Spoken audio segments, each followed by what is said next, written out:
सहनाववतु सहनौ भुनक्तु सह वीर्यं करवावहै तेजस्विनावधीतमस्तु मा विद्विषावहै। ओम शांति शांति शांति। प्राणायाम का प्रकरण चल रहा है और बहुत विस्तार से हमने कोशिश की, क्योंकि विद्या तो अनंत है। बहुत संक्षिप्त में अब मैं प्राणायाम के विषय में थोड़ी सी चर्चा करूंगा, क्योंकि परम पूज्य स्वामी जी महाराज ने प्राणायाम के विषय में बहुत कुछ बताया है, बहुत कुछ लिखा है हमारे ऋषियों ने, और वेदों में जो बातें आई हैं उनको मैंने कोशिश की है कि आप तक उनको पहुंचाऊं। जो प्रमुख रूप से परम पूज्य स्वामी जी महाराज आरोग्य की दृष्टि से तन मन के स्वास्थ्य के लिए जो 8 प्राणायाम बताए हैं, उनमें से हमने भस्त्रिका के विषय में थोड़ी सी कल चर्चा की थी और बहुत ही इसका लाभ है, क्योंकि यह प्राणायाम बहुत धीरे धीरे भी और तीव्र गति से भी करते हैं। श्वासों को लेना और छोड़ना, 2 से 2.5 सेकंड में श्वासों को लेना और छोड़ना, ये रोगानुसार इसका अभ्यास ज़्यादा बढ़ा सकते हैं।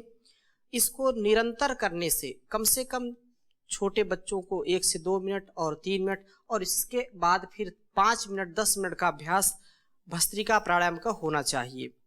इसके लाभ के विषय में जब इसका अभ्यास करेंगे तो सर्दी, जुकाम, एलर्जी, श्वास रोग, दमा, पुराना, नजला, साइनस आदि समस्त कफ दोष दूर हो जाते हैं। फेफड़े सबल बनते हैं तथा हृदय और मस्तिष्क को भी शुद्ध प्राणवायु मिलने से आरोग्य में लाभ मिलता है। थायराइड एवं टांसिल आदि गले के समस्त रोग दूर हो जाते हैं। त्रिदोष सम होते हैं, रक्त परिशुद्ध होता है तथा शरीर के विषाक्त विजातीय द्रव्यों का निष्कासन हो जाता है। प्राण और मन स्थिर होते हैं। यह प्राणोत्थान और कुंडलिनी जागरण में सहायक है। जब भी हमारा मन घबराए, हम बहुत हताश हो जाएं, निराश हो जाएं, उलझन हो, तनाव हो, उस समय भी, उस स्थिति में भी आप बैठ जाएं और गहरे श्वासों के साथ थोड़ी देर प्राणायाम करें। श्वासों को लेना और छोड़ना, देखेंगे कि आपका जो मनोमस्तिष्क है वो रिलैक्स हो जाएगा, शांत हो जाएगा, तनाव दूर हो जाएगा। यदि क्रोध भी आ रहा है उस समय तो क्रोध भी दूर हो जाता है। और दूसरी जो प्रक्रिया, दूसरा जो प्राणायाम है कपालभाति प्राणायाम, बहुत प्रसिद्ध है। कपालभाति प्राणायाम मस्तिष्क और भाति का अर्थ है दीप्ति, आभा, तेज, प्रकाश आदि। जिस प्राणायाम के करने से हमारे माथे पर तेज, ओज, आभा बढ़ता है वह प्राणायाम कपालभाति प्राणायाम कहलाता है। इस प्राणायाम की विधि भस्त्रिका से थोड़ी सी अलग है, क्योंकि भस्त्रिका में श्वासों को लेना और छोड़ना, परंतु इस प्राणायाम में केवल श्वासों को छोड़ने पर ध्यान देना होता है। 1 सेकंड में एक बार श्वासों को बाहर छोड़ने का प्रयत्न करना। जब भस्त्रिका में रेचक और पूरक श्वासों को लेना छोड़ना दोनों होता है, परंतु इसमें कपालभाति में मात्र रेचक अर्थात श्वासों को शक्ति पूर्वक बाहर छोड़ने पर पूरा ध्यान दिया जाता है। और कपालभाति प्राणायाम के समय विशेष रूप से इसमें जो प्रक्रिया होती है तो वो हमारे पेट के लिए, हमारे जठराग्नि के लिए या पाचन तंत्र के लिए बहुत उपयोगी होती है।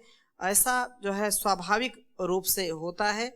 पेट में भी आकुंचन और प्रसारण की जो क्रिया होती है वह मूलाधार, स्वादिष्ठान एवं मणिपुर चक्रों पर इसका विशेष बल पड़ता है। दिन भर कोई पुरुषार्थ करता रहे, मेहनत करता रहे, लेकिन जो हमारे आंतरिक स्थिति है, हमारे जो पेट के जो अवयव हैं, जो परमात्मा ने यंत्र लगा रखे हैं, उनका कभी भी जब हम व्यायाम नहीं कर पाते हैं, उनको क्रियाशील नहीं कर पाते हैं, तो उनमें रोग उत्पन्न होने लगते हैं। उन रोगों को दूर करने के लिए कपालभाति प्राणायाम, चाहे वह लीवर हो, चाहे आपका आंतें हो, किडनी हो, जो पाचन तंत्र हो, प्लीहा हो, ये सब इससे क्रियाशील होते हैं और बहुत उत्तम स्वास्थ्य होता है। इस कपालभाति प्राणायाम करते समय जैसा कहा कि विधि पूर्वक करें, अनुष्ठान की भांति करें, शिव संकल्प के साथ करें। तो कपालभाति प्राणायाम को करते समय मन में ऐसा विचार करना चाहिए कि जैसे कि मैं श्वास को बाहर छोड़ रहा हूं और इस प्रश्वास के साथ मेरे शरीर के समस्त रोग बाहर जा रहे हैं, बाहर निकल रहे, नष्ट हो रहे हैं। जिसको जो शारीरिक रोग है, जिस भाग में रोग है या दोष है, विकार है, काम है, क्रोध, लोभ, मोह, ईर्ष्या, राग, द्वेष आदि के बाहर छोड़ने की भावना इसमें बनानी चाहिए। और इस प्रकार रोग के नष्ट होने का विचार श्वास छोड़ते वक्त करने पर विशेष लाभ होता है। हम जैसे मन भाव से करते हैं वैसा ही प्रभाव हमारे शरीर पर पड़ता है। इसलिए कपालभाति प्राणायाम को ऐसे करना चाहिए। और जैसा कि बताया कि रोग विशेष में इसको और बढ़ा सकते हैं। 5 मिनट से लेकर के 15 मिनट, 10 मिनट और 20 मिनट, 25, 1-1 घंटे कपालभाति प्राणायाम का अभ्यास रोग विशेष में करना चाहिए। या इससे भी अधिक यदि आपको है तो 1 घंटे, 1.5 घंटे, 2 घंटे भी लोगों ने किया है और वो बड़े से बड़े जो भयंकर रोग थे, जो असाध्य रोग थे, उनसे उनको निजात मिली है। और जो इसमें विशेष लाभ विशेष रूप से मस्तिष्क और मुखमंडल पर ओज तेज आभा तथा सौंदर्य बढ़ता है। जो लोग अपने मुखमंडल को तेजस्वी बनाना चाहते हैं, बाहर की जो सौंदर्य प्रसाधन की चीज़ें पता नहीं क्या क्या लगाते रहते हैं, उससे उतना प्रभाव नहीं पड़ता है जितना कि कपालभाति प्राणायाम को करने से पड़ता है। पूरे चेहरे पर निखार आ जाता है। इसलिए इसको अवश्य करना चाहिए। ये प्राकृतिक सौंदर्य बढ़ाता है। दूसरा, समस्त कफ रोग, दमा, श्वास, एलर्जी, साइनस आदि रोग नष्ट हो जाते हैं। हृदय, फेफड़ों एवं मस्तिष्क के समस्त रोग दूर होते हैं। मोटापा, मधुमेह, गैस, कब्ज, अम्लपित्त, किडनी तथा प्रोस्टेट के संबंधित सभी रोग निश्चित रूप से दूर होते हैं। आजकल ये बीमारियां आम हो गई हैं, मोटापा और गैस की बीमारी, कब्ज की बीमारियां, ये घर घर हो रही हैं और यह बिना किसी औषधि के इसका आप उपचार कर सकते हैं प्राणायाम करने से। और कब्ज जैसा खतरनाक जो इस प्राणायाम को नियमित करता है उसको कब्ज नहीं होती है। और मधुमेह बिना औषधि के नियंत्रित किया जा सकता है तथा पेट आदि का बढ़ा हुआ भार भी 1 माह से 4 माह में 4 से 6 किलो तक कम किया जा सकता है वजन इससे। हृदय की धमनियां जो है अवरोध जिसमें आ जाते हैं वो खुल जाते हैं। मन स्थिर होता है, शांत तथा प्रसन्न रहता है, नकारात्मक विचार हट जाते हैं, नष्ट हो जाते हैं, जिससे जो तनाव है, डिप्रेशन आदि रोगों से छुटकारा मिल जाता है। लगातार एकाग्रता के साथ करेंगे तो ऊर्जा का संचार होता है। चक्रों का जो है शोधन तथा मूलाधार चक्र से सहस्त्रार चक्र पर्यंत समस्त चक्रों में एक दिव्य शक्ति का संचरण होने लगता है कपालभाति प्राणायाम करने से। इस प्राणायाम के करने से आमाशय, अग्नाशय, पेंक्रियाज, यकृत, प्लीहा, आंत, प्रोस्टेट एवं किडनी का आरोग्य विशेष रूप से बढ़ता है। पेट के लिए बहुत से आसन करने पर भी जो लाभ नहीं मिल पाता है वह मात्र इस प्राणायाम कपालभाति प्राणायाम करने से वो लाभ मिलता है। आसनों से भी अधिक लाभ हो जाता है। दुर्बल आंतों को सबल बनाने के लिए भी यह प्राणायाम सर्वोत्तम है। और जिनको यौन रोग हैं, यौन रोग में भी यह विशेष लाभकारी है। चाहे स्त्री हो या पुरुष हो, दोनों के लिए यह कपालभाति प्राणायाम अत्यंत लाभकारी है। अनेक रोग हो जाते हैं जो नवयुवक हो या नववती हो, तो नवयुवतियों को भी नवयुवकों को भी यदि यौन रोगों से छुटकारा पाना है तो प्राणायाम की शरण में आना चाहिए, उनको प्राणायाम करना चाहिए। तृतीया जो प्रक्रिया है बाह्य प्राणायाम, जो त्रिबंध के साथ उस प्रक्रिया को करते हैं। तो इस विधि क्या है, सिद्धासन या पद्मासन में विधि पूर्वक बैठ करके श्वास को एक ही बार में बाहर निकाल देते हैं और श्वास को जैसे बाहर निकाला, मूल बंद, उड्डयन बंद, जालंधर बंद लगा करके श्वास को यथाशक्ति बाहर ही रोक करके रखते हैं। जब श्वास लेने की इच्छा हो तब बंधों को हटाते हुए धीरे धीरे श्वास लें। श्वास भीतर लेकर उसे पुनः जो है बिना रोके ही पुनः पूर्वत श्वसन क्रिया बाहर निकाल दें। ये प्रक्रिया है। इस प्राणायाम को करते समय जो मंत्र है, जो विचार है, जो शिव संकल्प है, उसमें इस प्रकार से शिव संकल्प पूर्वक प्राणायाम करना चाहिए। बाह्य प्राणायाम करते समय कपालभाति के समान श्वास को जैसे बाहर निकालते हुए समस्त विकारों दोषों को भी बाहर निकाला जा रहा है, ऐसी भावना बनानी चाहिए। मानसिक चिंतन धारा बहनी चाहिए। विचार शक्ति जितनी अधिक प्रबल होगी, समस्त कष्ट उतनी ही प्रबलता से निकल जाते हैं। जो सकारात्मक सोच है, वो जितनी सकारात्मक सोच से हम आगे कदम बढ़ाते हैं, उतना ही हमारे साथ शुभ घटित होता है। और व्यक्ति बैठा बैठा यदि उसको चिंता सता रही है, उसको अवसाद आ रहा है, उसके अंदर नकारात्मक विचार आ रहे हैं, नेगेटिव थॉट्स यदि वो अपने अंदर क्रिएट करता है, तो निश्चित रूप से उसके साथ अशुभ ही घटित होता है। इसलिए यह प्रबल इच्छा शक्ति के साथ हमको सकारात्मकता के साथ विचार पूर्वक प्राणायाम करना चाहिए। और मन का शिव संकल्प से युक्त होना हर प्रकार की आधि और व्याधि का संहारक है और शीघ्र सुख जो है सुफलदायक होता है, सुख की प्राप्ति होती है। जो बाह्य प्राणायाम है उसके लिए जैसे कहा कि 3 से 5 सेकंड में श्वास को सहजता से पूरा अंदर भरना, 3 से 5 सेकंड में सहजता से बाहर छोड़ना, और फिर जो है रोक करके रखना, जितना रुक सके 10 सेकंड, 15 सेकंड, 1 मिनट, यथा सामर्थ्य यथा शक्ति रोकना चाहिए। और इसमें जब और कोई ज्यादा समस्या है तो इसका अभ्यास हमको 5 बार, 10 बार, 11 बार इसकी आवृत्ति होनी चाहिए। अनेक जो भयंकर रोग होते हैं जैसे गुदाभ्रंश, पाइल्स, फिशर, फिस्टुला, योनिभ्रंश, बहुमूत्र, मूत्रकृक्ष एवं यौन रोगों से पीड़ित व्यक्ति 11 बार और इससे अधिक बार भी इस प्राणायाम को, बाह्य प्राणायाम को त्रिबंध के साथ यदि करेगा तो निश्चित रूप से उसको ऐसी जो बीमारियां जो बहुत ही गंभीर हैं उनसे छुटकारा मिल सकता है और मिलता ही है। और भी अनेक प्रकार की यह हानि रहित प्राणायाम है।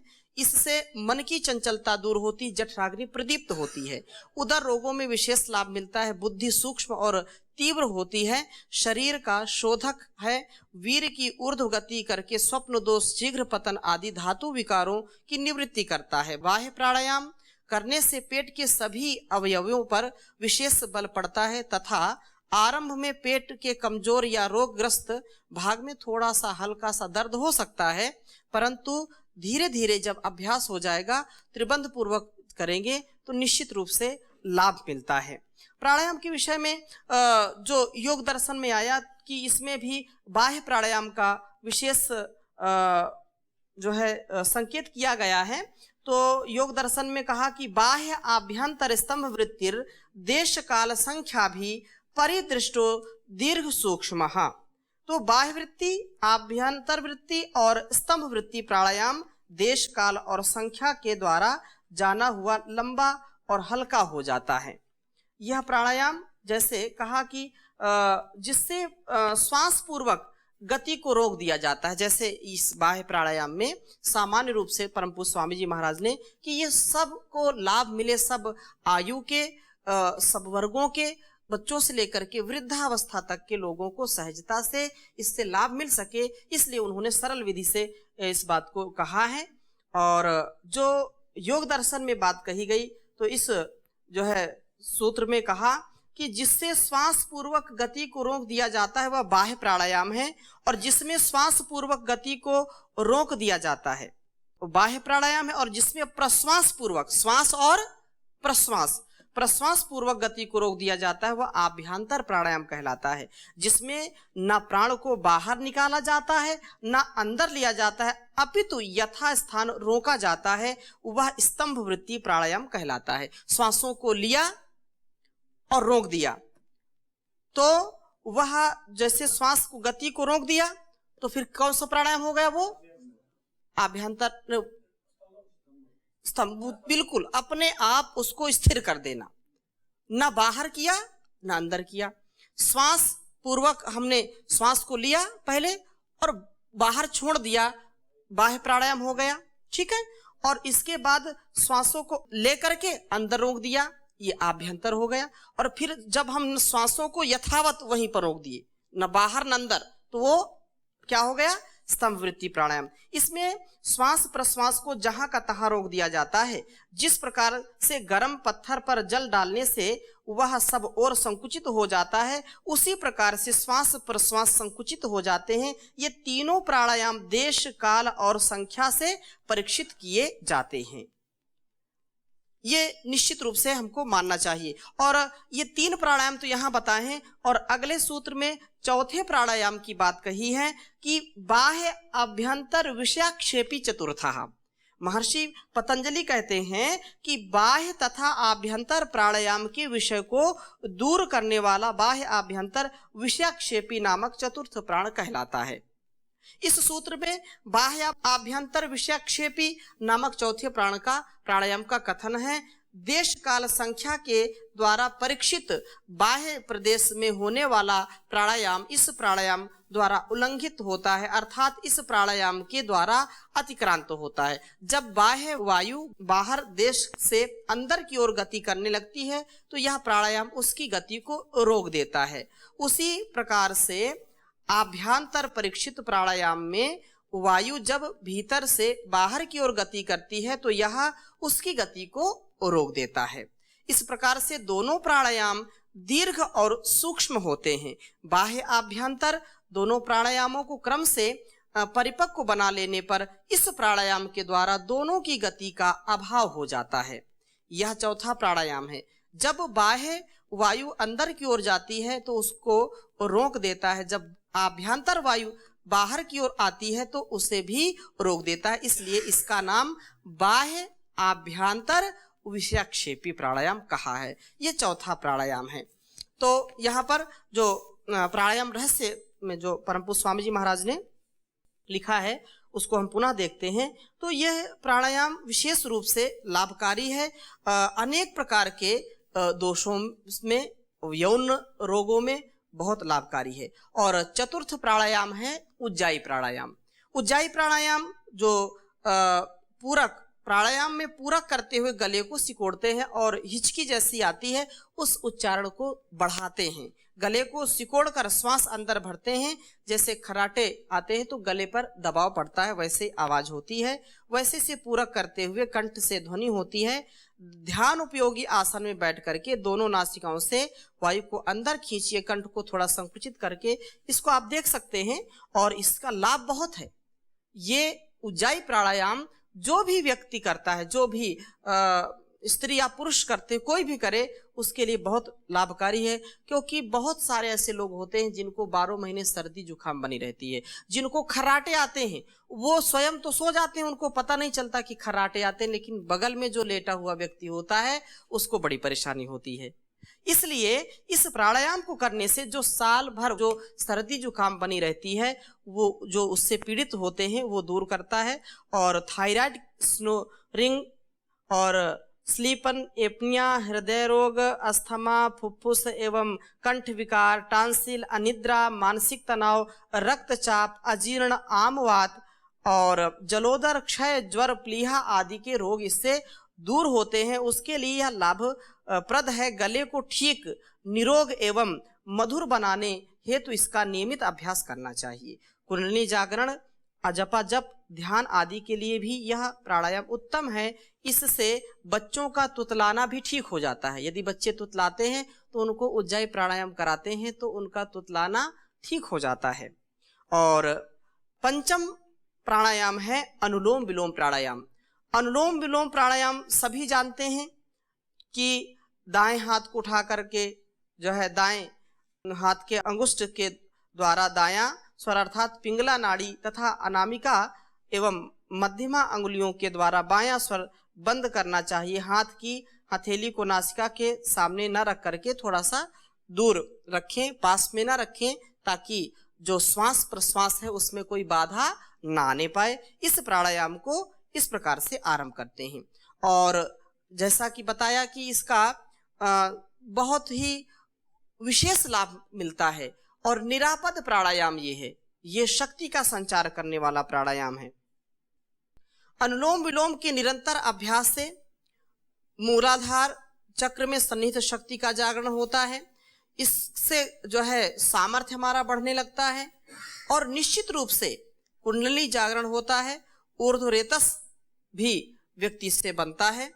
मानसिक रूप से चिंतन और मनन भी करते रहना चाहिए। श्वास प्रश्वास लेते छोड़ते समय ओम ओम का जो है मन में जब भी करते रहें तो और उत्तम है। इसमें शिव संकल्प के रूप में विचार करें कि इड़ा एवं पिंगला नाड़ियों में श्वास का घर्षण और मंथन होने से सुषुम्ना नाड़ी जागृत हो रही है। अष्ट चक्रों के सहस्रार चक्र पर्यंत एक दिव्य ज्योति का ऊर्ध्व स्फुरण हो रहा है। मेरा पूरा देह दिव्यलोक से दीप्यमान हो रहा है। ऐसा विचार करना चाहिए कि मैं चारों ओर से पूर्ण रूप से अपने शरीर को स्वस्थ महसूस कर रहा हूँ। इस प्रकार दिव्य संवेदनाओं से ओतप्रोत होकर के किए हुए इस अनुलोम विलोम प्राणायाम से विशेष शारीरिक, मानसिक एवं आध्यात्मिक लाभ की प्राप्ति होती है। मूलाधार चक्र से स्वतः एक ज्योति स्फुटित होगी, कुंडलिनी जागरण होगा, आप ऊर्ध्वरेता बनेंगे और शक्तिपात की जो दीक्षा में स्वतः दीक्षित हो जाएंगे। जो लोग बाहर से शक्तिपात कराते हैं वो स्वयं अपने अंदर शक्ति का आधान कर पाएंगे। अनुलोम विलोम प्राणायाम जैसे पहले भी बताया है कि रोग विशेष में आप इसको बढ़ा सकते हैं, नहीं तो सामान्य रूप से आयु की अवस्था के अनुसार 5 मिनट से लेकर के 15 मिनट तक का अभ्यास प्रत्येक स्वस्थ व्यक्ति को होना चाहिए। और जितना अभ्यास आप कर सकते हैं, आधे घंटे, 1 घंटे, 2 घंटे, अनेक जो असाध्य रोग हैं उनमें 2-2 घंटे का अभ्यास और इससे भी अधिक कर सकते हैं। निरापद यह प्राणायाम है, इससे लाभ बहुत हैं। इस प्राणायाम से 72,72,10,201 नस नाड़ियां परिशुद्ध हो जाती हैं। संपूर्ण नस नाड़ियों की शुद्धि होने से देह पूर्ण कांतिमय एवं बलिष्ठ हो जाता है। संधिवात, आमवात, गठिया, कंपवात, स्नायु दुर्बलता आदि समस्त वात रोग, मूत्र रोग, धातु रोग, शुक्र क्षय, अम्ल पित्त, शीत पित्त आदि समस्त पित्त रोग दूर हो जाते हैं। सर्दी, जुकाम, पुराना, नजला, साइनस, अस्थमा, खांसी, टांसिल आदि समस्त कफ रोग दूर होते हैं। त्रिदोष का शमन करता है। हृदय की धमनियां में जो अवरोध आ जाते हैं वो ब्लॉकेज खुल जाते हैं। इस प्राणायाम का नियमित अभ्यास करने से लगभग 3-4 माह में 30% से 40% तक ब्लॉकेज खुल जाते हैं। ऐसा जो है अनेक रोगियों पर परीक्षण किया जा चुका है। हजारों लाखों लोगों ने इसका जो है लाभ लिया है। कोलेस्ट्रॉल, HDL या LDL आदि की अनियमितताएं दूर हो जाती है। नकारात्मक चिंतन एवं परिवर्तन उनका होता है। सकारात्मक विचार बढ़ने लगते हैं। आनंद, उत्साह एवं निर्भयता की प्राप्ति होने लगती है। संक्षिप्त में ये कहें कि प्राणायाम तन, मन, विचार एवं संस्कार सब इससे परिशुद्ध होते हैं। देह के समस्त रोग नष्ट हो जाते हैं तथा मन परिशुद्ध होकर के ओंकार के ध्यान में लीन होने लगता है। इस प्राणायाम को 250 से 500 बार तक करने से मूलाधार चक्र में सन्निहित कुंडलिनी शक्ति जो अधोमुख रहती वह ऊर्ध्वमुख हो जाती है, अर्थात कुंडलिनी जागरण की प्रक्रिया आरंभ हो जाती है। छठा प्राणायाम है वो भ्रामरी प्राणायाम है।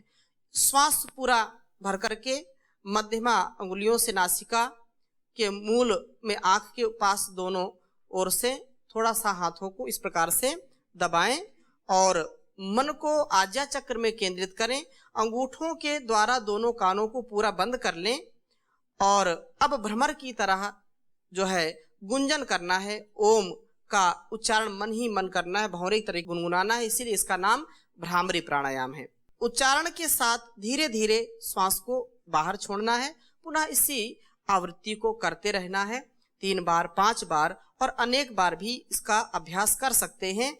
रोग विशेष में 11 बार, 21 बार तक भी किया जा सकता है।